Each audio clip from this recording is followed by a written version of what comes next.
বীরভূমের কোর কমিটিতে কেষ্টই ক্যাপ্টেন অর্থাৎ অনুব্রত মণ্ডলের ওপরই ভরসা রাখলো দল।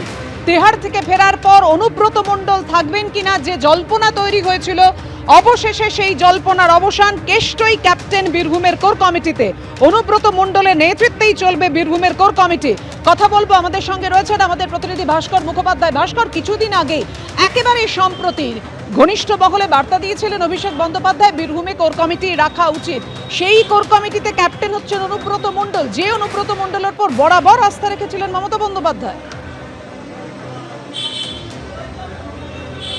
একদমই, দেখো, দলনেত্রী মমতা বন্দ্যোপাধ্যায় আজকে সকালে ফোন করেছিলেন কোর কমিটি আহ্বায়ক বিকাশ রায়চৌধুরীকে, এবং সেখানেই তিনি বেঁধে দেন যে বৈঠকে কি আলোচনা হবে এবং পুরো বিষয়টি তিনি একটা ধারণা দিয়ে দেন দলকে এবং নেতৃত্বকে যে কোন বিষয়গুলো আলোচনায় উঠে আসবে এবং কী হবে।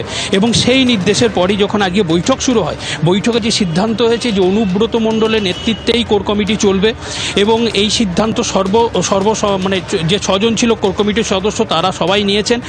এবং আমরা তার পাশাপাশি যেটা হচ্ছে যে আগামী 15ই ডিসেম্বর কোর কমিটির দ্বিতীয় বৈঠক, সেই বৈঠক হবে রামপুরহাটে, এবং সেখানে রামপুরহাটে সেই বৈঠকে বিষয় কি আলোচনা হবে সেটাও হয়েছে। কিন্তু আরেকটা বিষয় যেটা উঠে এসেছে যে কঙ্কালীতলা পঞ্চায়েত, যে